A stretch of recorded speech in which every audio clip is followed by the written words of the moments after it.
Shill-tastic, everyone! A select number of people have seen the trailer for Lanterns we should be seeing very soon, and it's the bestest trailer ever! Coming from the same influencers who saw the Flash movie at CinemaCon and claimed it was the bestest movie ever! The bestest movie in the oh my god, the Flash is amazing! It was a piece of shit.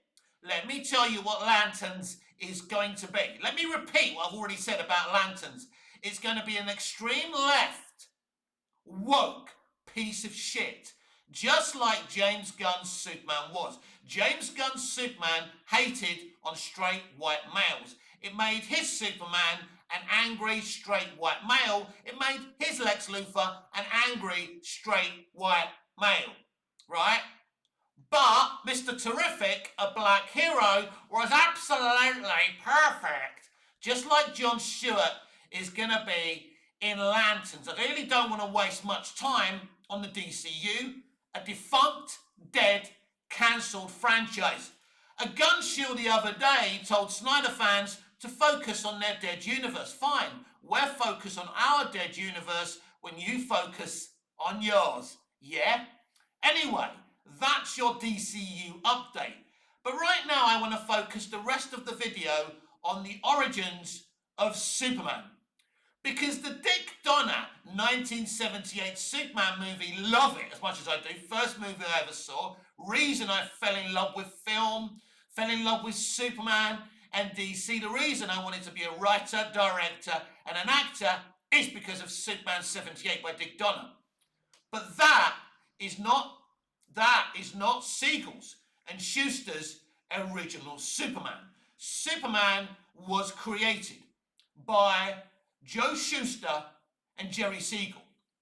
And if you've ever read Action Comics #1, the very first Superman comic book, Superman isn't a smiling hyena.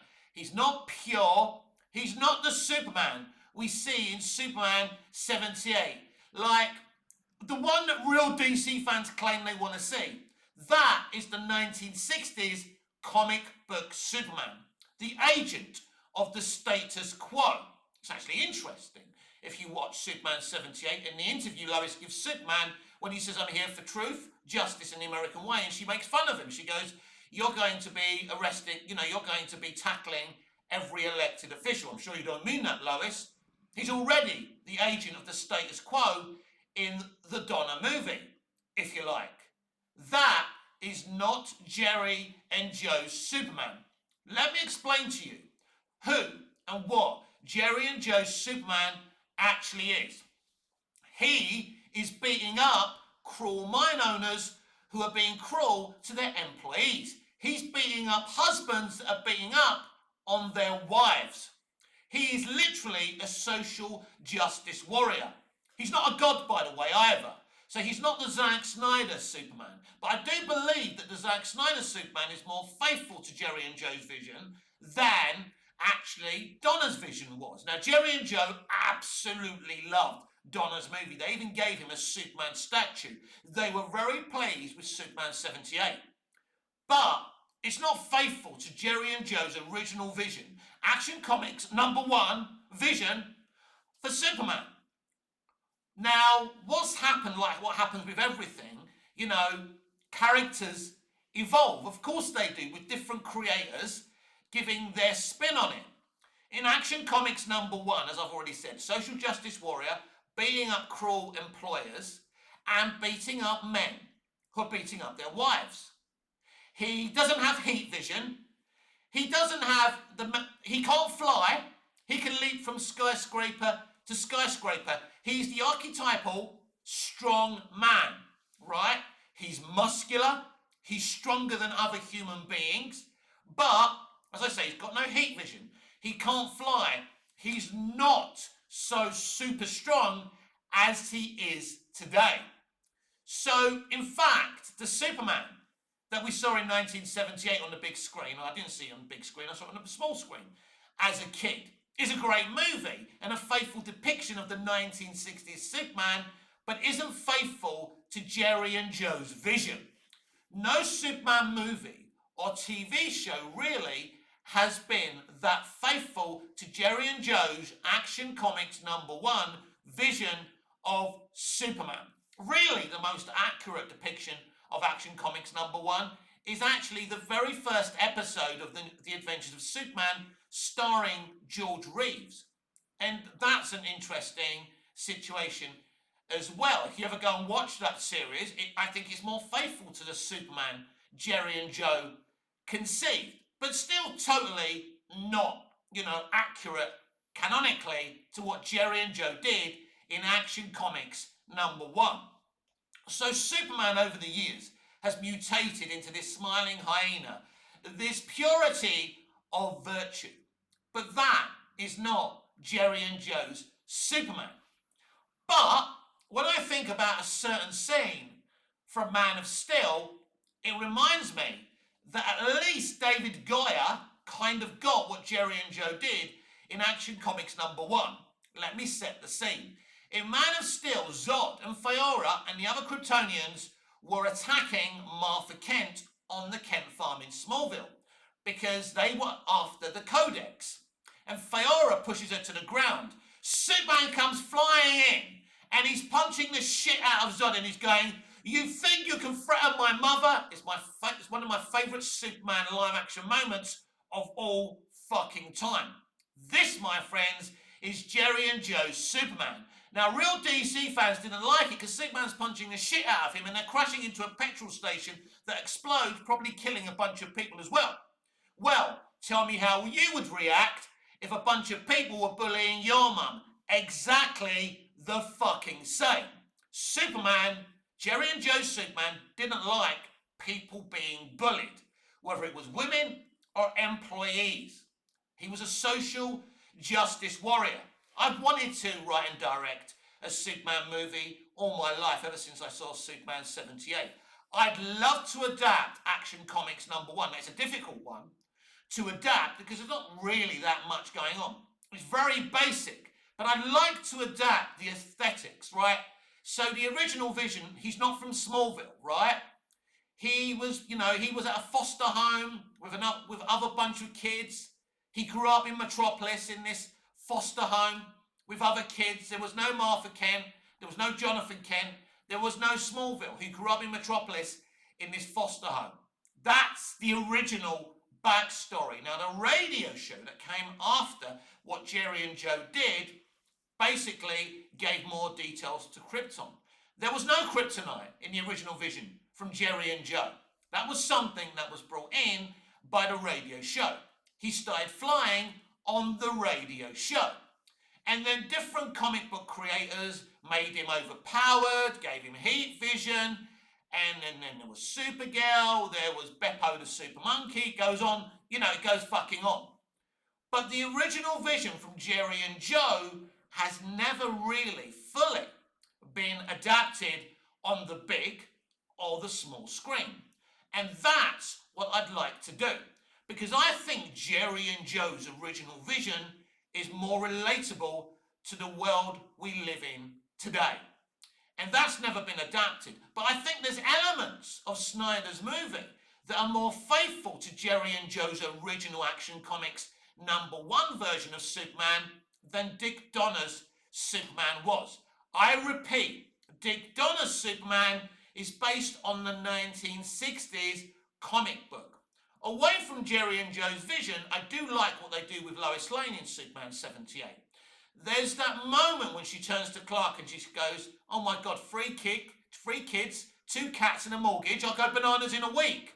She's telling Clark that she doesn't want to be a homemaker, a housewife. That's exactly who Lois Lane is, a strong, independent woman, a career woman, a go-getter, a journalist who uses her journalistic integrity to expose corruption. In that way, she's being a hero using her journalism. And again, I didn't really see it from Gunn's version. Now, what about Amy Adams? Yeah, I like Amy Adams' Lois Lane. I don't think she's kind of had that cultural impact.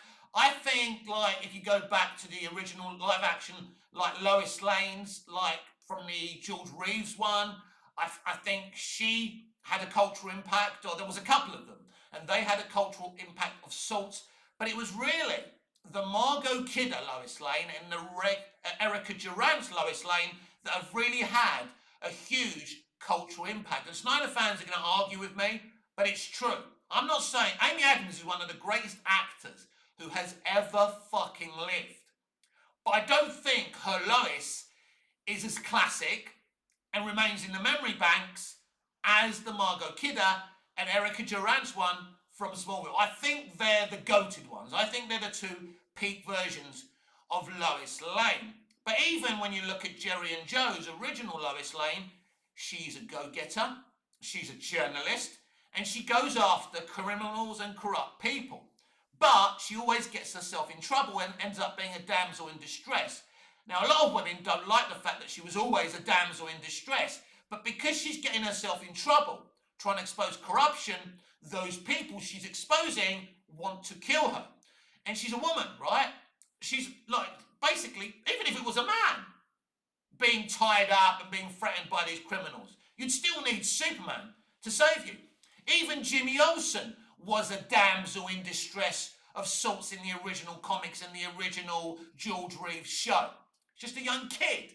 He can't defend himself against these criminals. He always needed Superman to save him, and so did Lois. And that is okay. But I do feel that in places, Zack Snyder was more faithful to what Jerry and Joe were trying to do in Action Comics #1 than Dick Donner was. Again, it's not me hating on Dick. I love Dick Donner. Dick Donner's one of my favourite directors of all time. Superman 78 is my favourite Superman movie. Yes, I love Man of Steel for the people shouting at the back. But Superman had a proper cultural impact. Superman 78 had a cultural impact on me. It changed everything for me as a young boy. I saw that film so many times. It means so much to me. That's my truth. Not the universal truth, but my truth. So I would like to either make or someone to actually adapt Jerry and Joe's original vision for Superman. Can't fly. I don't want to see him flying. I want him leaping from skyscraper to skyscraper. He's not a god. He's just the archetypal, or however that word goes, strongman. That's what I want to see. He grew up in Metropolis, in a foster home or whatever he did. No Martha Kent, no Jonathan Kent, no Smallville, none of that. And actually, in the original Action Comics, there's no Lex Luthor. So we don't deal with Lex Luthor. All we do is deal with what they do. We just use the things that and the themes they were using in that Action Comics #1. And we can still make a very good film. You can't accurately adapt that comic, because as I say, there's not much going on. But you can make a film out of it. One of the reasons I think in the 21st century maybe Superman movies haven't been as prolific and had a cultural impact is that they're set in the modern day. I don't think Superman works in a movie being set in the modern day.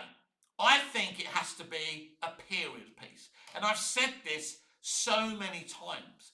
I think if you make it a period piece, the Daily Planet seems more relatable to that time. Newspapers are all on the internet now, right? You know, the old style newspaper and the newspaper journalist are a thing of the fucking past. Social media content creators and now the journalists. We don't have real journalism from anyone anymore. Everyone comes from their points of view. There's no unbiased journalism anymore. So I think for Superman, a Superman movie to work today, I think it has to be a period piece and it has to be faithful to what Jerry and Joe originally did. Now, either Jerry or Joe's father, I think, died in a burglary or a bank robbery or something happened, and this is why they decided to make Superman. They wanted to take back control. These were two young Jewish boys, which I'm sure had to face a lot of anti-Semitism at the time as well, and were bullied. There's a picture of either Jerry or Joe at the gym because they were trying to take back control, right? That's why they created Superman. That's why they created this strong man, not a god. Superman was never supposed to be a god in Jerry and Joe's eyes. What? If you actually see what they were jotting down in that hot night in Cleveland, when they were conceiving Superman. Now, originally, Superman was going to be kind of more of a villain, a bald madman. But then they changed it up because no one wanted to buy it. But then they said, what if he's a strong man? What if he's intellectual? He's very smart. And he's strong, but he's not overly strong, right? That's the idea. Because he's more kind of inspired by the circus acrobats of the 30s. So I think a period piece that honours what Jerry and Joe actually did with Superman could make a very, very interesting movie. Why don't you let me know in the comments down below? And on X, Twitter, @MoviesTVMad. Just tag me, don't DM me. Let me know what you think of an original, faithful adaptation to Jerry and Joe's vision of Superman.